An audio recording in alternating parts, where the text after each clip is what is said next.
अर्जुन चौटाला।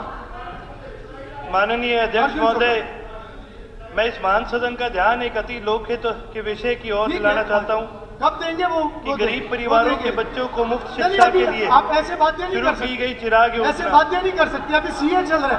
नहीं, ऐसे इंटरप्ट ना करें। नहीं, मेरा अनुरोध है आप लोग बैठिए, मेरा अनुरोध है आप लोग बैठिए प्लीज। अर्जुन चौटाला जी, आप अपना नोटिस पढ़ें।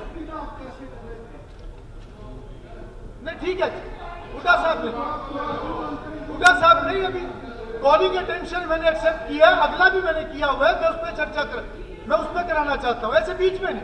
ये तो डिस्टर्ब करने वाली बात है उसको। नहीं, अगर मैंने समय पूरा दिया है तो आपने पूरा विषय रखा है ना अपना। हाँ ठीक है, वो देंगे, पर वो समय ऐसा नहीं बताया जा सकता कि अभी देंगे। वो देंगे जवाब, सरकार जवाब देगी। चलिए अर्जुन जी आप अपनी बात रखिए। माननीय अध्यक्ष महोदय, मैं इस गीता महान जी सदन प्लीज, का ध्यान गीता जी प्लीज, एक अति लोकहित के विषय की ओर दिलाना चाहता आगे हूं। आपने भी बोलना है, ऐसे उनको भी बोलने दीजिए, आपने भी बोलना है इसके बाद। प्लीज बैठिए। चलिए।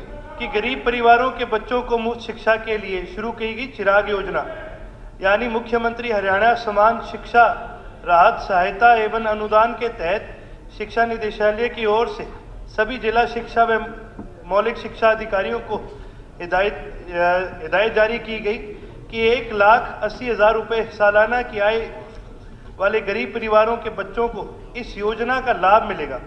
इस योजना के तहत प्राइवेट स्कूलों में एडमिशन देने के एवज में सरकार की ओर से उन स्कूलों को आर्थिक सहायता दी जाती है, परंतु प्राइवेट स्कूलों में इस योजना के तहत गरीब बच्चों को दाखिला देने के लिए आनाकानी कर रहे हैं, जिस कारण उन बच्चों की शिक्षा प्रभावित हो रही है। बच्चों के अभिभावकों में भी इससे लेकर गंभीर रोष है। सरकार सदन में अपना बयान देकर स्थिति को स्पष्ट करे। अब माननीय शिक्षा मंत्री अपना वक्तव्य प्रस्तुत करें। अब माननीय स्पीकर साहब, मैं थोड़ा सा इसके बारे में बताना चाहता हूँ। भारत सरकार ने 2009 में निःशुल्क व अनिवार्य बाल शिक्षा अधिकार अधिनियम लेके आए। अब उसमें स्पीकर सर, जो मान्यता प्राप्त प्राइवेट स्कूल हैं उसमें जो पहली क्लास से या एलकेजी यूकेजी से जहाँ से भी वो स्टार्ट होता है वहाँ से उसमें एडमिशन का प्रावधान।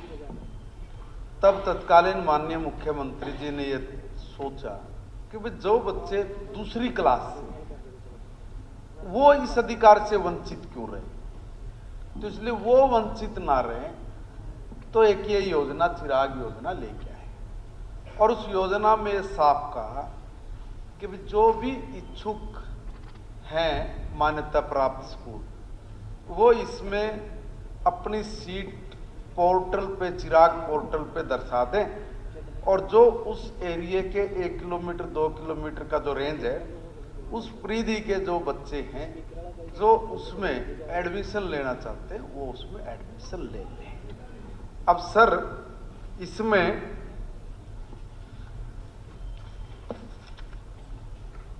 कुछ उनको जो विद्यालय थे उसमें जितने भी बच्चे आए वो कुल अब तक भी 3281 विद्यार्थी आए हैं, क्योंकि ये ऐसी योजना नहीं है कि आप उसको कोई जबरन करो। जितने भी, फिर रिपीट कर रहा हूं, जितने भी मान्यता प्राप्त स्कूल हैं वो पोर्टल पे दर्शाते हैं कि हमारे यहाँ पे इतनी सीट है, और अगर वो भर जाएं, बच्चे ज़्यादा हो जाएं, फिर ड्रा सिस्टम से उन बच्चों को फिर उसमें एडमिशन होता है। मगर ऐसी स्थिति अभी तक सर आई नहीं। इसमें जो वित्तीय सहायता हम लोग उपलब्ध करा रहे हैं वो कक्षा 2 से 5 तक 700 रुपये है, और 6 से 8वीं तक 900 रुपये है, और 9 से 11 तक 1100 रुपये प्रति माह प्रति विद्यार्थी फीस देने का प्रावधान है सर। और इसमें जो चिराग की जो स्कीम है, इसके तहत जो हमारा शैक्षणिक स्तर 24-25 में ये 3281 विद्यार्थी हैं, ये कुल टोटल लाभ ले रहे हैं। और अगली बात ये सर, 2025-26 में कक्षा 5 से लेके और 12वीं के लिए 700 निजी स्कूलों ने स्वेच्छा से अपनी कुछ सीट बताई। वो सीट की संख्या सर 34,271 सीट हैं, जो चिराग पोर्टल पे उन्होंने घोषित की है और इस पे दाखिला प्रक्रिया ये शुरू है। कहीं ऐसी कोई बात नहीं निकल के आ रही, ना कहीं किसी स्कूल की तरफ से, किसी बच्चों की तरफ से या पेरेंट्स की तरफ से कोई इस तरह की शिकायत भी नहीं मिली है कि भाई जिसमें कोई इस तरह की बात आई हो, कोई आनाकानी की बात आई हो। फिर भी माननीय हमारे सम्मानित सदस्य को अगर कहीं कोई बात लगती भी है और कहीं से कोई ऐसी जानकारी मिली है, तो वो जो एरिया दर्शाया गया है 1-2 किलोमीटर का, अगर उसमें कोई स्कूल ऐसा है कि भाई मान्यता प्राप्त और उसने पोर्टल पे अपनी स्वेच्छा सीट डाली और वो तब नहीं ले रहा है, तब उस पर कुछ भी कहने सुनने का बनता है। अदरवाइज ये स्कीम बहुत सोच समझ के चलाई गई सर, इसका बहुत अच्छे से बच्चों को लाभ मिल रहा है। 1,80,000 से नीचे तक के या 1,80,000 तक की इनकम के जो हमारे परिवारों के बच्चे, वो इसमें पूर्णतः लाभ लेंगे। श्री अर्जुन चौटाला जी। सर, इसमें मेरे 3 सप्लीमेंट्री है।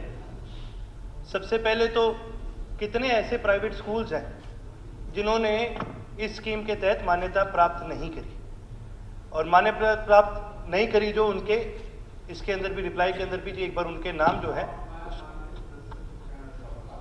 उन्होंने जो पूछा है मैंने बताया है। अभी भी मैंने कहा 700 स्कूल ऐसे हैं मान्यता प्राप्त। देखिए, इसमें हम लोग किसी पे जोर जबरदस्ती नहीं कर सकते। स्वेच्छा से जो स्कूल है वो अपनी सीट दर्शाते हैं, वो सीट भरी जाती है। अगर कहीं सीट खाली है, कहीं कोई एडमिशन देने में तब आनाकानी करता है तो वो बताए, मगर ऐसी सरकार के पास कोई भी शिकायत अभी तक उपलब्ध नहीं हुई है। मैंने बताया कि 700 स्कूल हैं और 34,271 सीट्स हमारे पास है, जिसपे दाखिला प्रक्रिया अभी स्टार्ट है।